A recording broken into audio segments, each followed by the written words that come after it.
And we will be reporting what is a small business.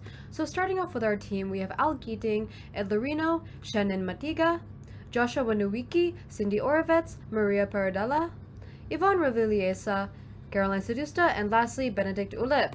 So starting off with the definition, what is a small business?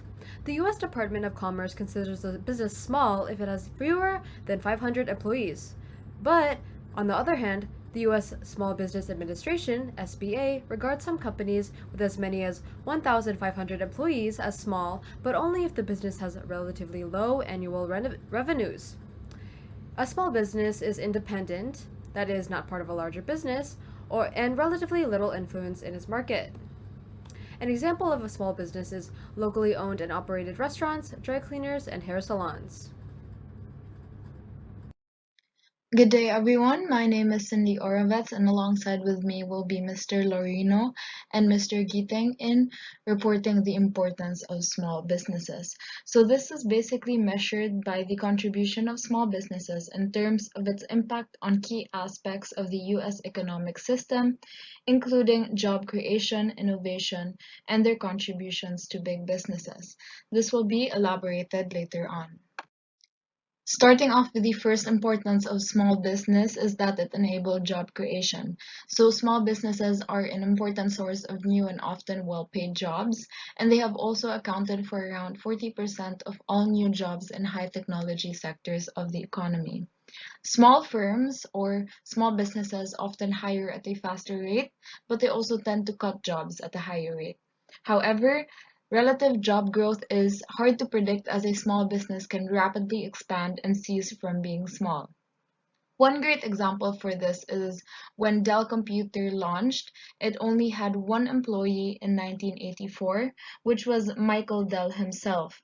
However, throughout the years, it then expanded to 100 employees, then 2,000, and eventually to 94,300 employees in 2010, which just shows how unpredictable a small business can be and how rapidly it can turn into a big business. I am Alkalil Gitang and I'm here to report innovation and the importance of small businesses. Innovation are as likely to come from small businesses or individuals as from big ones. Innovations are not always new products. Innovation happens when a process or product is efficient compared to an existing one. A very good example for this is Michael Dell did not invent the personal computer, but he developed an innovative way to build it, buying finished components and then assemble them, making the production much efficient compared to making the components yourself or themselves.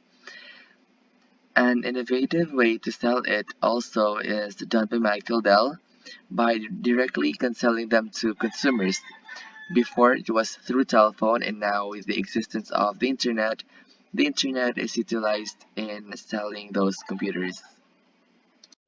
Hello and good day everyone. My name is Ed Simon Cilarino and I'll be the next presenter for the contributions to big businesses. Moving forth onto the aspects, most of the products made by big businesses are sold to smaller businesses as dealers or manufacturers.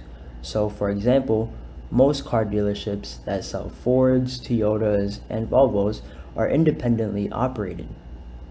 Most larger online retailers actually outsource the creation of their websites and the distribution of their products to other firms, usually to small or regional companies. Small businesses provide bigger ones with many of their services and raw materials. They may also provide for data storage services. So Microsoft, for instance, relies on hundreds of small firms for most of its routine code writing functions. Good day, everyone. This is Maria Jillian Paradella, and I, along with my group mates, will be continuing our presentation by discussing the popular areas of small business enterprise. Generally, within the industry group, we have services, retailing, construction, wholesaling, finance and insurance, manufacturing, transportation, and other. And in relation to all of these industry groups, small businesses play a major role. Next, when the business needs more resources, it is generally harder to start a business and less likely an industry is taken over by small firms. There is a criteria which include the number of employees and total annual sales, and they differ within these various industry groups, and they are only relevant when being compared to a larger business. Now let's specifically discuss the different industry groups. This figure portrays the distribution of U.S. businesses employing less than 20 people across industry groups. For services, it entails 50.74%, retailing 14.7%, construction 11.16%, wholesaling 5.6%, finance and insurance 6.83%, manufacturing 3.46%, transportation 2.75%, and other 4.76%. Good day, everyone. This is Shannon April Olivar Matigan, and I will be continuing the report Popular Area of Small Business Enterprise. Now, as for the services, it is about 50.74% of businesses with fewer than 20 employees are involved in the service industry, which ranges from the marriage counseling to computer software, from management consulting to professional dog walking. Partly because they require few resources, service provider are fastest growing segment of small business. Now, as for the retailing, retailers which sells product made by other firms directly to consumers account for about 13% of these firms. Usually, people who start small retail businesses favor specialty shops, big men's clothing, or gourmet's coffee, for example, that let them focus limited resources on a narrow or small market segment. Joshua Henry Yuson Nowiki, and I will be tackling on the construction and wholesaling of small business enterprises. So for construction, about 14.7% of all US businesses are involved in construction. This is because many construction jobs are small local projects, like a homeowner adding a garage or remodeling a room. So these are usually done by local contractors as they are often best suited to handle them. Now for wholesaling, small business owners often do well in wholesaling, which accounts for about 5.6% of businesses with fewer than 20 employees.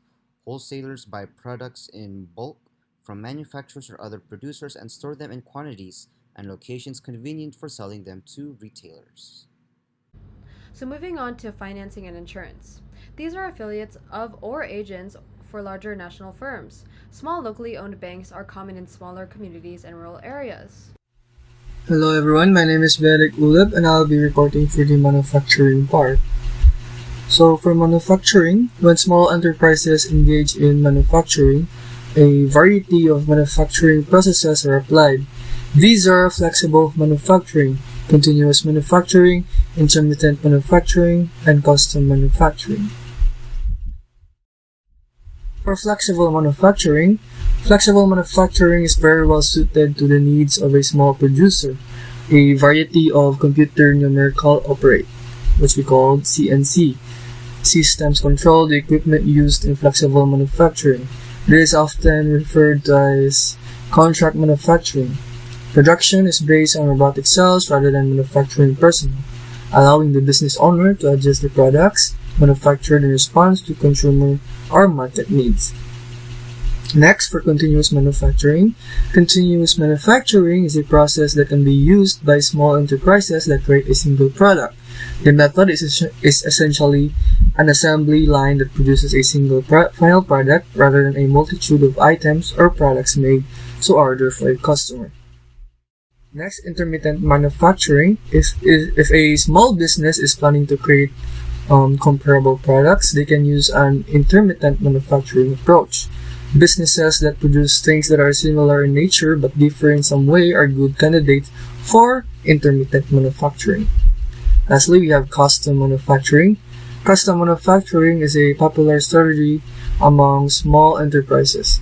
This strategy enables business owners to completely tailor their end product to the needs of the customer.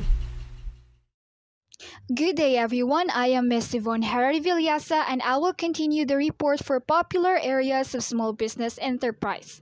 So, about 2.75% of the small companies are in transportation and related businesses. If we say transportation, this includes taxis and limousine companies, charter airplane services, and other tour operations, while the remaining 4.76% are in other industries.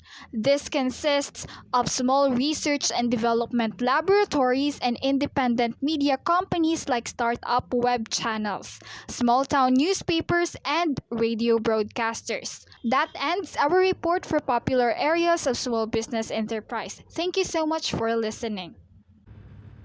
Thank you for listening to our report for What is a Small Business?